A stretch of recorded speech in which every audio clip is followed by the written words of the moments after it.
Siapa yang bisa menolak keindahan yang ditawarkan Gunung Rinjani? Apalagi jika Anda berhasil mendaki hingga ke puncaknya. Gunung berapi kedua tertinggi di Indonesia ini memiliki ketinggian 3.726 meter di atas permukaan laut. Tak heran jika gunung ini menjadi favorit para pencinta alam untuk menaklukkan puncaknya. Tetapi tak banyak yang tahu jika di balik keindahan gunung di Pulau Lombok, Nusa Tenggara Barat ini memiliki fakta dan kisah mistis di dalamnya.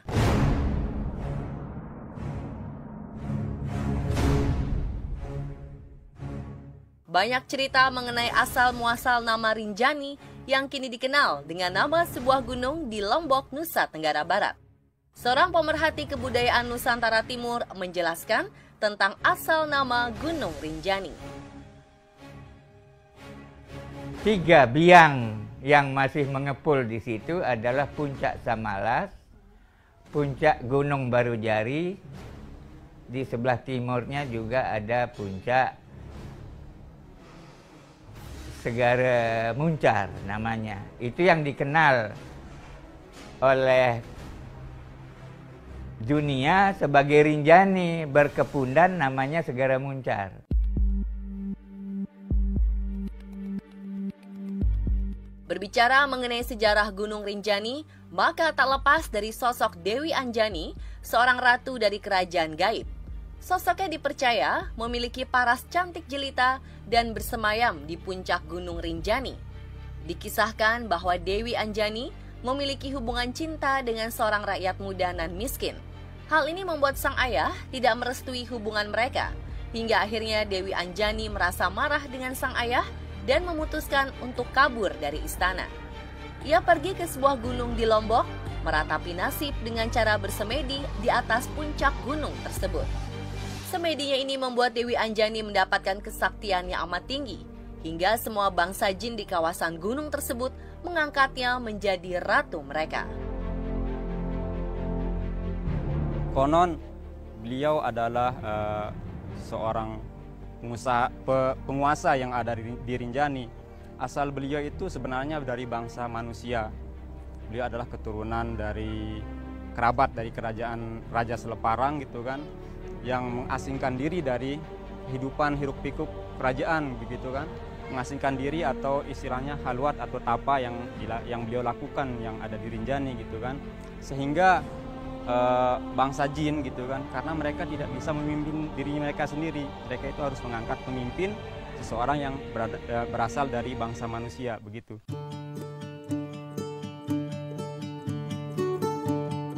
Jika Semeru memiliki Ranu Kumbolo, maka Rinjani memiliki Segara Anak. Menurut warga setempat, Segara Anak bermakna anak laut. Hal ini dikarenakan air danau Segara Anak terlihat kebiru-biruan seperti air laut. Keindahan danau Segara Anak ini diabadikan dalam uang pecahan Rp10.000 cetakan tahun 1998.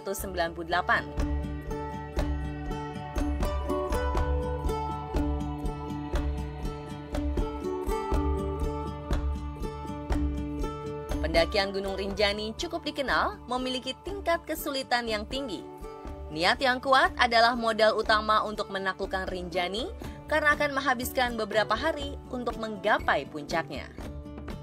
Ada 2 jalur pendakian yang terkenal dan dinilai cukup aman bagi pendaki, yaitu jalur Sembalun dan jalur Senaru.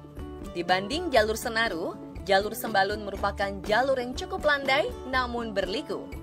Tantangan pendakian dimulai selepas pos ketiga, karena pendaki akan menghadapi tanjakan terjal dengan kemiringan sekitar 60 derajat.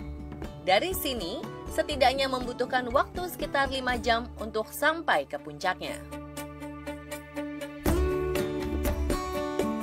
Yang paling sulit adalah ketika menuju ke puncak di pasir terakhir. Orang banyak menyebutnya letter E, puncak Rinjani. Karena bentuknya seperti E, angka 3 kebalik. Jadi kita melangkah 1 kali, mundur 2 kali, begitu terus sampai ke puncak. Jalur terberat di Rinjani. Yang paling ekstrim sih pas mau muncak, itu ekstrim banget karena kemiringannya lumayan juga dan medannya pasir, batu, dimana kita ngelangkah 1 langkah, naik ke atas itu mundur ke bawah sampai 3-5 langkah.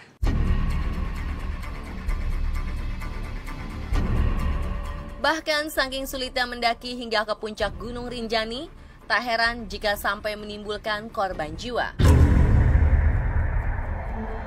Seorang pendaki asal Palembang bernama Ike Suseta Adelia menghembuskan nafas terakhirnya saat mendaki Gunung Rinjani.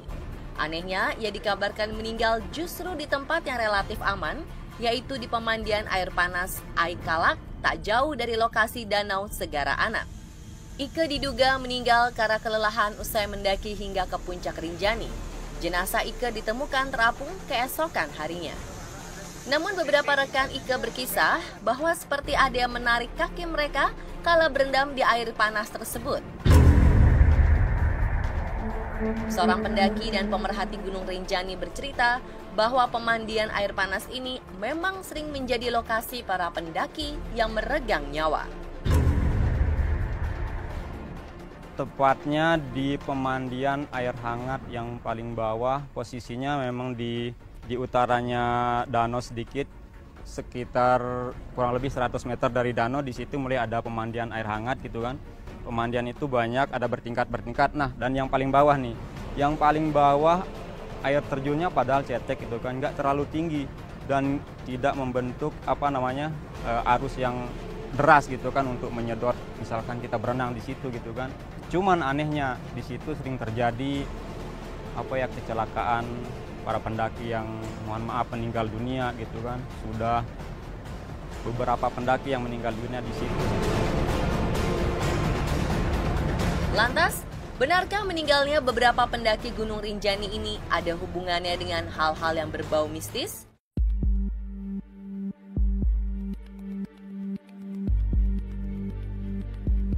Yang lebih menyeramkan lagi, beberapa pendaki yang pernah mendaki Gunung Rinjani mengakui dan sempat merasakan mistisnya Gunung Rinjani. Mungkin di hutan Senaru ya, yang terkenal di pos 2 Senaru. Itu berbagai macam yang sering menampakkan diri, cuman masing-masing orang beda-beda yang ditemui di hutan Senaru. Orang-orang sering bilang jalur Senaru itu jalur paling mistis, paling angker, karena emang suka ada cerita-cerita horor kalau lewat jalur Senaru. Karakteristik Senaru hutan banget, yang benar-benar padat banget. Dulu pernah waktu itu ngetrek malam sekitar sebelum Danau Segara Anak kan. Itu pas lagi ngetrek, itu ada orang duduk sendiri, mukanya pucat gitu kan, diam aja. Saya tanya, saya sapa kan, cuma nggak jawab. Wah, udah tuh merinding semua kan badan. Nih orang apa-apa nih kan. Udah, saya lanjut aja jalan. Lama-lama pas ngeliat belakang, orangnya udah ngilang. Wah udah, saya makin cepet jalan. Terdapat 2 buah gua di kawasan Gunung Rinjani, yaitu Gua Susu dan Gua Taman. Namun yang paling terkenal adalah Gua Susu. Mengapa dinamakan demikian? Gua ini terletak sekitar 1 km dari Danau Segara Anak dengan mengikuti jalur torean. Gua ini sangat mudah ditemukan karena terletak di ujung jalan. Kita turun ke arah utara dari danau. Di situ sekitar 15 menit perjalanan dari danau ke Gua Susu. Memang benar di situ sering ada kalau orang sini pakaian khasnya kalau ke situ adalah putih-putih. Itu melambangkan ya kebersihan, kesucian gitu kan. Ingin mensucikan batin mereka yang yang dari naik sampai ke Rinjani gitu kan. Jadi mereka fokuskan ada di Gua Susu gitu kan. Dan di situ sering menampakkan diri para leluhur kita yang alim ulama dulu gitu kan. Sering mereka lihat berada di Gua Susu itu gitu.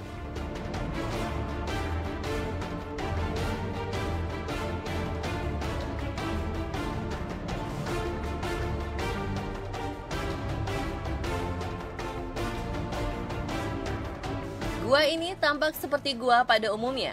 Namun yang membedakan adalah banyak terdapat kain-kain putih yang tergantung di bibir gua dan sekitar tempat tersebut. Kain putih ini digantung di sekitar mulut gua oleh orang-orang yang bersemedi dan bertapa di dalamnya. Konon kabarnya, hanya orang berhati bersih dan baik yang dapat bertapa di tempat ini. Gua Susu itu kenapa disebut Gua Susu? Karena di sana ada disebut orang-orang sana memanggil gua identik dengan stalagmit dan stalaktit. Nah, stalaktitnya itu bisa dibilang menurut orang sana itu gua puting. Nah, jadi dari puting tersebut dibilanglah gua susu. Nah, gua susu ini identik dengan tempat berkhalwat mungkin ya. Ini tempat biasanya orang-orang sana memperdalam ilmu spiritual. Itulah beberapa fakta dan kisah misteri mengenai Gunung Rinjani. Jika Anda berminat mengunjungi sebuah gunung untuk pendakian, ada baiknya untuk selalu berpikiran positif ya, agar tidak terjadi sesuatu yang tidak